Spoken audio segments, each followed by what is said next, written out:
Mr. President, I think that we shall have more and more of these small British interruptions on the British referendum, but applause, applause. Thank you, thank you. So, dear colleagues, the first thing that I want to do is to say to Manfred Weber that this is not a contest, Manfred, this refugee crisis, between liberals, socialists or Christian Democrats. It's not a contest.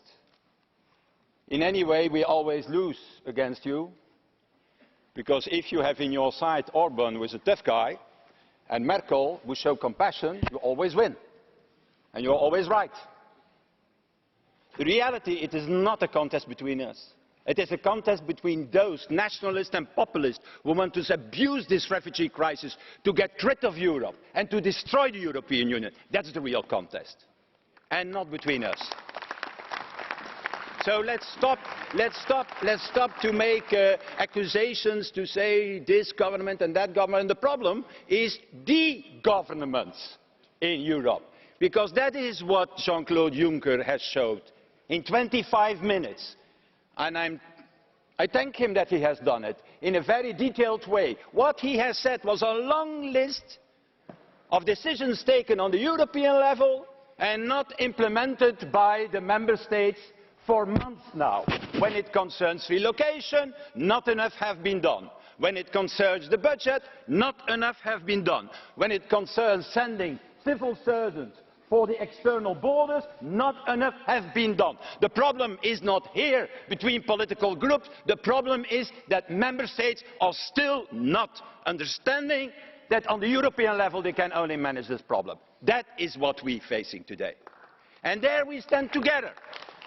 There is no reason to make a battle between us, because this battle is only good for them there, by their blue cards, to attack the European project. Because it is an existential crisis that can only be overcome if, based on the Commission, Mr. Tusk, now the Council is deciding on what is, in my opinion, the first thing to do, that is the European Border and Coast Guard, so that we can regain control over our borders. That doesn't mean that we have to create a fortress Europe. That means that it is together, in Greece, in Bulgaria, that we have to control the border, register the different refugees who are coming, making the facilities so that they can live in good circumstances and not with the images that we have seen the last days and the last weeks. And it is there that we can make the difference between those who are economic migrants and real refugees.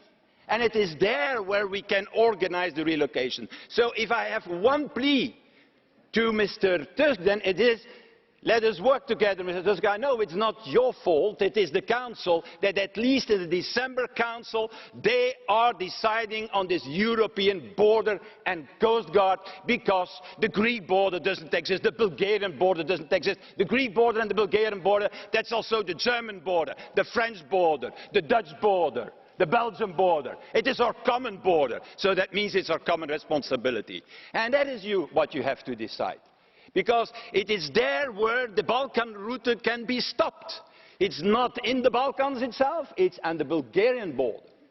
In Greece, there we have to create this European border and coast guard that has to be multinational and that has to deal with registering and at the same time also with the relocation.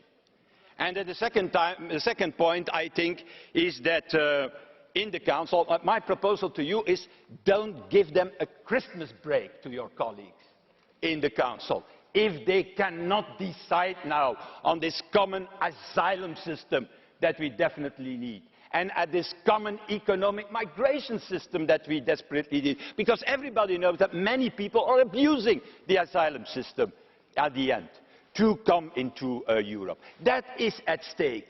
In December, that's in a few weeks, don't give them a break, don't go on holiday, keep them there in that building, that Eastern European building type there in Europe, where the Council for the moment has his seat, and make these three crucial decisions.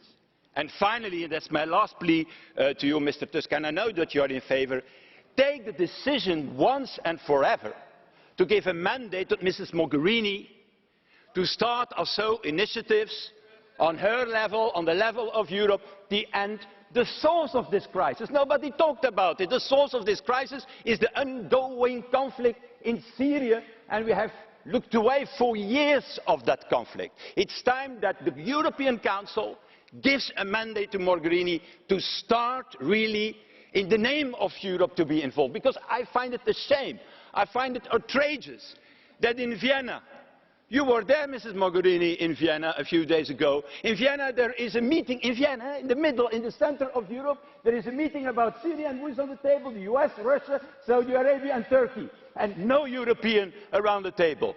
It looks to me that at least in the Congress of Vienna in 1815, was also in Vienna, we were around the table. This time, in the 21st century, we do it in Europe and we are not even present. It's like with the summit in the Azoren, organized by Mr. Barroso about Iraq.